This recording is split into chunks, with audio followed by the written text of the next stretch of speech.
அதிமுக அண்ணாமலை ரெண்டு பேரும் ஒன்று சேர போறதா ஒரு சில கருத்துக்கள் சொல்லிக்கிறாங்க. பார்த்தீங்களா, கேட்கறதுக்கு எவ்வளோ காமெடியா இருக்கு. அதிமுக அண்ணாமலை அவர்கள் சேர்ந்தா தப்புன்னு நான் சொல்லல. அடுத்த எலெக்ஷன் 2031. அண்ணாமலை அவர்கள் 2031 தான் தேர்தல் அணுகிறதா சொல்லி இருக்கிறார். இப்ப இருந்து எல்லாருக்கும் நான் பயிற்சி கொடுக்க போறேன் அப்படின்னு சொல்லி அப்துல் கலாம் பேர்ல பயிற்சி கொடுத்துட்டு இருக்கிறாங்க. ஆக்கப்பூர்வமான செயல். அவர் ஃபர்ஸ்ட் இந்தியா, அடுத்து தமிழ்நாடு அப்படின்னு சொல்லியிருக்கிறார். அது கூட பரவாயில்ல. நம்மளுக்கு வந்து மும்மொழி கொள்கை எதிர்ப்பு இருக்கு, நீட் எதிர்ப்பு இருக்கு, அதையும் தாண்டி தொகுதி மறுவரை எதிர்ப்பு இருக்கு. இது மாதிரி பல பிரச்சனைகள் இருக்கு. அது அடுத்து நம்ம அண்ணாமலை அவர்கள் கட்சி ஆரம்பிக்கும் போது அவர்கிட்ட பேசிக்கலாம். ஆனா இப்படி இருக்கும் பொழுது இப்பவே வந்து அதிமுக அவர்கள் சேர போறாங்களா? அண்ணாமலை அவர்கள் கட்சியை ஆரம்பிக்கல. அதிமுக தலைமை வீக் ஆயிருக்கலாங்க. நிறைய பேர் வெளியே போயிருக்கலாம். ஒண்ணு மட்டும் ஞாபகம் வச்சுக்கோங்க, ஒரு இடத்துல இருந்து துரோகம் பண்ணவங்க வெளியே போகிறாங்க, துரோகம் பண்ணி வெளியே போறாங்க அப்படின்னா அது நம்மளுக்கு ஸ்ட்ரென்த்.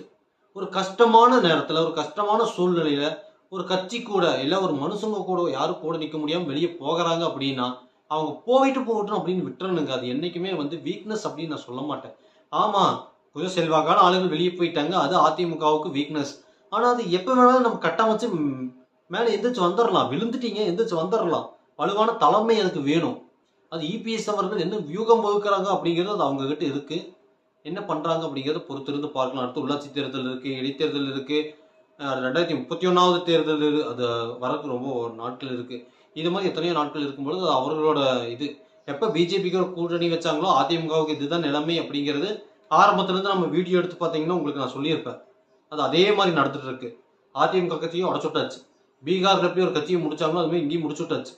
அவங்க எங்கெங்கெல்லாம் போய் எலெக்ஷன் யாராவது கூட கூட்டணி இருக்கிறாங்களோ கூட்டணியில் இருக்கிற அந்த ரீஜனல் பார்ட்டிஸ் வந்து முடிச்சுட்டாங்க. அதான் நடந்துட்டு இருக்குது. தமிழ்நாட்டிலே அதுக்கு தான் போயிட்டு இருக்கு. ஆனா தமிழ்நாட்டில் இன்னும் கொஞ்சம் தம் கட்டி நின்றுட்டு இருக்கிறாங்க. அதாவது இன்னும் எங்களால கொஞ்சம் முடியல அப்படின்னு இழுத்து பிடிச்சுட்டு இருக்காங்க. பாத்தீங்களா, அதுவே கொஞ்சம் பாராட்டணுங்க. ஏன்னா பிஜேபி, நான் ஓப்பனாவே சொல்றேன், அவங்களோட வியூகம் இதுதான் அப்படின்னு நம்ம நினைக்கும் பொழுது, அப்படின்னு கருத்துக்கள் வரும் பொழுது அது தப்புன்னு சொல்ல முடியாது. ஏன்னா அரசியல் இதுதான் வியூகம் அப்படின்னு சொல்றாங்க. குதிரை பேரம் பேசுறது தப்பு அப்படின்னு இதுதான் வியூகம் அப்படின்னு கருத்துக்கள் வருது. தாவேகா குதிரை பேரம் பேசணும் என்ன தப்பு அப்படின்னு கேட்கறாங்க. திமுக குதிரை பேரம் பேசணும் என்ன தப்புன்னு கேட்கறாங்க. இவங்க கிட்ட போய் நம்ம என்ன பேசுறது? இபிஎஸ் அவர்கள் ஆரம்பத்திலேயே செங்கோட்டையன் அவர்கள் அமமுக கட்சி கூட சேர்த்து அவரே கூட சேர்த்தி இருக்கணும். பிஜேபி மூலியமா வந்திருக்கிறாங்க. இப்போ அடுத்தது ஓபிஎஸ் அவர்கள், சசிகலா அவர்கள் எல்லாத்தையும் சேர்த்து உட்கார வச்சிருக்கும் பொழுது இத்தனை பேர் அதிமுக விட்டு வெளியே போகிறதுக்கு தைரியம் இருக்குமா? நான் ஸ்ட்ரெயிட்டாவே கேட்கிறேன். ஏன்னா அதிமுகவில் இவ்வளவு பெரிய அனுபவமோட இவ்வளவு பெரிய சாம்ராஜ்யம் உட்கார்ந்து இருக்கும் பொழுது சசிகலா அவர்கள், செங்கோட்டையன் அவர்கள், இபிஎஸ் அவர்கள், ஓபிஎஸ் அவர்கள், டிடிவி தினகரன் அவர்கள் இப்போ வந்து தனி கட்சி இருக்கிறார். இப்போ அதான் நான் சொன்னேன், பிஜேபி கூட சேர்ந்து வந்து சேர்ந்து இருக்கிறாங்க. ஒருவேளை ஏடிஎம்கே கூட சேர்ந்து இருக்கும் பொழுது இவர்கள் எல்லாரையும் தாண்டி இவர்கள் எல்லாருமே எம்ஜிஆர் அவர்கள், ஜெயலலிதா அம்மா அவர்கள் கூட இருந்து வந்தவர்கள். அந்த வியூகம் எல்லாத்துக்குமே தெரியும். இப்படி இருக்கும் பொழுது இத்தனை பேர் ஒரு டீமா அப்படியே ஒரு கட்சியை விட்டு வெளியே போகிறதுக்கு வாய்ப்பு இருக்குதான்? இந்த ஒரு கேள்விக்கு மட்டும் ஆமா இல்லை இது மட்டும் சொல்லுங்க. வாய்ப்பே கிடையாது. ஒருவேளை ஜெயலலிதா அம்மா அவர்கள் இப்ப இருந்திருந்தா இதெல்லாம் நடந்திருக்குமா? கண்டிப்பா அவர்கள் ஏதோ ஒரு சமாதானப்படுத்தி இப்ப வெளியே போனவங்களுக்கெல்லாம் எதனால வெளியே போறீங்க அப்படின்னு ஒரு கேள்வி கேட்டிருப்பாங்க. எம்ஜிஆர் அவர்களும் கேட்டிருப்பாங்க. முடிஞ்ச அளவுக்கு கட்சிக்குள்ள வச்சதுக்கு பார்த்திருப்பாங்க. ஆனா இபிஎஸ் அவர்கள் ஏன் எனக்கு புரியல, அவர் ஒருத்தர் தான் தலைமையா இருக்கணும்னு நினைச்சு யார் எக்ஸ்பீரியன்ஸா இருந்தாலும் வெளியே போறேன்னு சொன்னா அவங்க ஒரு டைம் பேச்சுவார்த்தை நடத்தி பார்த்தாங்க. அடுத்த டைம்ல இருந்து இப்ப வந்து பாத்தீங்கன்னா போறவங்க எல்லாம் போய்க்குங்கிற மைண்ட் செட்ல இருந்தா நல்லாவா இருக்கு? நல்லா இல்லையா? அதிமுக கட்சி எத்தனை டைம் சொன்னாலும் ஆரம்பிச்சது எம்ஜிஆர் அவர்கள்னால, வளர்ந்தது எம்ஜிஆர் அவர்கள் பிளஸ் ஜெயலலிதா அவர்கள்னால. இப்ப வந்து இது உங்க கையில் இருக்குது அப்படின்னா மிகப்பெரிய பொக்கிஷம், புதையல். இதை வச்சுட்டு மக்களுக்கு நீங்க என்ன வேணாலும் உதவி பண்ணலாம். அது மைண்ட்ல ஓடணும். அதையும் விட்டு போட்டு அதிமுக தலைமை நான் மட்டும் தான் இருப்பேன், ஓபிஎஸ் அவர்கள் கட்சிக்குள்ள வந்துட்டா இரட்டை தலைமை பிரச்சனையாயிரும், இல்ல டிடிவி தினகரன் அவர்கள் திரும்பவும் வந்துட்டு அது வேற மாதிரி போயிடும், இல்ல சசிகலா அவர்கள் திரும்ப வந்துட்டா யார் தலைமையிலே தெரியாம போயிடும், என்னை இன்ஃபுளுன்ஸ் பண்ண ஆரம்பிச்சிருவாங்க கட்சிக்குள்ள. இது மாதிரி கருத்துக்கள் எல்லாம் வந்துச்சு, அதிகாரப்பூர்வ செய்தியில. இப்படி இருக்கும்பொழுது இப்படியெல்லாம் யோசிச்சுட்டு இருந்தா நீங்களே சொல்லுங்க, அதிமுக 2031 எலெக்ஷன்லயாச்சும் கொஞ்சம் வலுவா வந்து நின்று ஜெயிக்கிறதுக்கான வியூகங்கள் வேணும் இல்லையா? என்ன பண்ண போறாங்க? மீண்டு வர்றது அப்படிங்கிறது எலெக்ஷன் டைம்ல இருந்து ஆரம்பிக்க முடியாது. இத்தனை பேர் வெளியே போயாச்சு. இப்ப இருந்து கட்டமைப்பு ஆரம்பிக்கணும். அதாவது அதிமுகவோட முக்கியமான செங்கல்கள் நிறைய பிடிக்கிட்டு போய்க்கிறாங்க கோட்டையிலிருந்து. அதுக்கு பதிலாக மாற்று செங்கல் வச்சு நீங்க ஒரு கோட்டையை கட்ட ஆரம்பிக்கணும். அந்த கோட்டையை கட்ட ஆரம்பிச்சதுக்கு அப்புறம் வியூகங்கள் வகுத்து 2031 நீங்க எலெக்ஷனுக்கு போகணும்.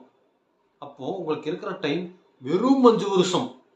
திமுகவுக்கெல்லாம் 5 வருஷம், தாவேகாவுக்கெல்லாம் 5 வருஷம்னு இருக்கு. ஆனா அதிமுகவுக்கு 5 வருஷம் தான் இருக்கு. இந்த டிஃபரன்ஸ் புரிஞ்சுக்கோங்க. இப்போ அதிமுக விழித்து கொள்ள வேண்டிய நேரம். பிஜேபியை முடிஞ்ச அளவுக்கு வெளியே விட்டுட்டா நல்லது. ஆனா இப்ப இருக்கிற சுச்சுவேஷன்ல அப்படி சொல்ல முடியாது. நேஷனல் பார்ட்டி, ஆளும் பார்ட்டி நேஷனல் லெவல்ல அவர்களோட சப்போர்ட்டும் கொஞ்சம் வேணுங்கிற லெவல்ல அதிமுக இருக்கிறாங்க. அதனால அவர்களையும் சொல்ல முடியாது. தாவேகா அவங்களோட தலையில அவங்களே கை வச்சுக்கிற மாதிரி காங்கிரஸ் கூட்டணி சேர்த்திக்கிட்டாங்கல்ல, அதோட நெகட்டிவ் இம்பாக்ட் கண்டிப்பா அடுத்த எலெக்ஷன்ல நீங்க பாப்பீங்க. இது எப்படி சொல்றது, அவங்களுக்கு வாக்கு தமிழ்நாட்டில் இல்லை. அவர்களுக்கு வாக்கு செலுத்தணும் அப்படின்னா விஜய் அவர்களோட முகத்துக்காக மட்டுமே வாக்கு செலுத்துபவர்கள் மட்டும்தான் காங்கிரஸுக்காக வாக்கு செலுத்துவார்கள். இது புரிஞ்சுதா? அதனாலதான் காங்கிரஸ் வேண்டாம் அப்படின்னு சொல்றதுக்கான ஒரே காரணம். ஏன்னா இங்கே தமிழ்நாட்டை பொறுத்த வரைக்கும் இப்பொழுது வாக்கு இல்லை. ஏதாவது ஒர்க் பண்ணி ஃபியூச்சர்ல மேபி கொண்டு வரலாம், அது அவர்களோட பாடு. பிஜேபிக்கு இப்போ அந்த அளவுக்கு மிகப்பெரிய சப்போர்ட் இல்லை. அண்ணாமலை அவர்கள் எப்போ கட்சி விட்டு தூக்குனீங்களோ அப்பவே இல்லை. ஒருவேளை நீங்க திரும்ப கொண்டு வந்தா அதுக்கான வாய்ப்பு இருக்கு. புரிஞ்சுதா? இதுதான் நேஷனல் பார்ட்டியோட நிலைமை தமிழ்நாட்டை பொறுத்த வரைக்கும். இப்போ மேற்கு வங்காளத்தில் பூந்து அடிச்ச மாதிரி இல்லை. இங்கே டிவிகே கட்சியவோ அதிமுக கட்சியவோ இல்லை திமுக கட்சி அதிமுக தாவேகா இல்லை பாமக பிரச்சனை அது கூட சால்வ் ஆயிருச்சு. விசிகா இது மாதிரி எந்த கட்சியும் இங்கே பூந்து அடிக்க முடியாது. ஒரு பிரச்சனைன்னு வந்துருச்சு அப்படின்னா எல்லாரும் ஒன்று சேர்ந்துருவாங்க.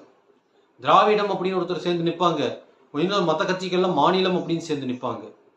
அவங்க இவங்களுக்குள்ள 1000 பிரச்சனைகள் இருக்கும். அதுதான் தமிழ்நாட்டோட அருமை பெருமை. எல்லாமே கேட்கறதுக்கு வினோதமா இருக்கலாம், காமெடியா இருக்கலாம், உங்களுக்கு எப்படி வேணாலும் தெரியலாம். ஆனா தமிழ்நாட்டுக்கு ஒரு பிரச்சனை அப்படின்னு வரும்பொழுது எல்லா கட்சிகளும் சேர்ந்து ஒரே அணியில நிக்கணும். ஒரே அணியில நிக்கிறார்கள் இது வரைக்கும். அது மிகப்பெரிய பிளஸ். ஆனா மேற்கு வங்காளத்தில் அது முடியாம போச்சு. இப்பொழுது இந்த குதிரை பேரம் இதையெல்லாம் தாண்டி இந்த அதிமுக அண்ணாமலை அவர்கள் சேர்வார்களா அப்படிங்கிறத பேச வேண்டாம், தேவையில்லாதது. அது பேசுறதுக்கான நேரம் வரும், அது வியூகம் எடுக்கிறதுக்கான நேரம் வரும். அப்போ எடுத்துக்கலாம், பண்ணிக்கலாம். ஓகே, இப்போ இந்த சிச்சுவேஷன் மீண்டெழுவதற்கான நேரம் அதிமுகவுக்கு. தாவேகா நீங்க தரமான ஆட்சி கொடுக்கறதுக்கான நேரம் இது.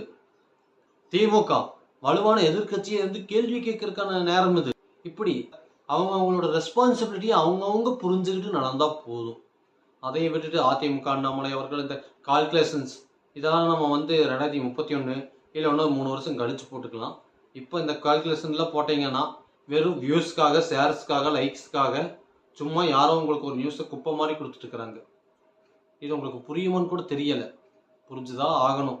அரசியல் அப்படிங்கிறது நம்ம சமூகத்துக்கு அரசு இயல், அரசை பற்றி படிக்கிறது, நம்மளை சுற்றி நடக்கிற சமூகத்தை பற்றி படிக்கிறது, என்ன நல்லது நடக்குது என்ன கெட்டது நடக்குது அதுவும் சேர்ந்தது. இது கூட கட்சிகள் இதெல்லாம் தேர்தலாம் ஒரு சின்ன அங்கம். நம்ம இதை பெருசா பார்க்குறோம், அதை பார்க்கறது இல்லை. இதான் ரியாலிட்டி. நம்ம சமமா பார்ப்போம். சமூகத்தில் என்ன நல்லது நடக்குது என்ன கெட்டது நடக்குது, அதுக்கு என்ன பண்ணலாம், என்ன நடந்துட்டு இருக்குது, ஒரு கண் அங்கே வைங்க, பாருங்க. இப்படி பண்ணலாமலாம் சும்மா ஒரு கருத்து சொல்லுங்க, அவங்களுக்கு போதும். எந்த சேனல் என்ன பண்ணாலும் சரி, சிஎம் போர்ட்டல்லாம் இருக்கு, யூஸ் பண்ணுங்க. உங்க சமூகம் உங்க ஏரியாவில் இருக்கிற பொது பிரச்சனைகள் அந்த சம்மந்தப்பட்ட ஆளுகளுக்கு தெரியல அப்படின்னா சும்மா தெரியப்படுத்துங்க போதும். மற்றதை கவர்மெண்ட்டே செஞ்சு கொடுத்துருவாங்க. அது மாதிரி இருங்க போதும். உங்கள் கடைசி தீக்குச்சி மனோஜ் காளிமுத்து.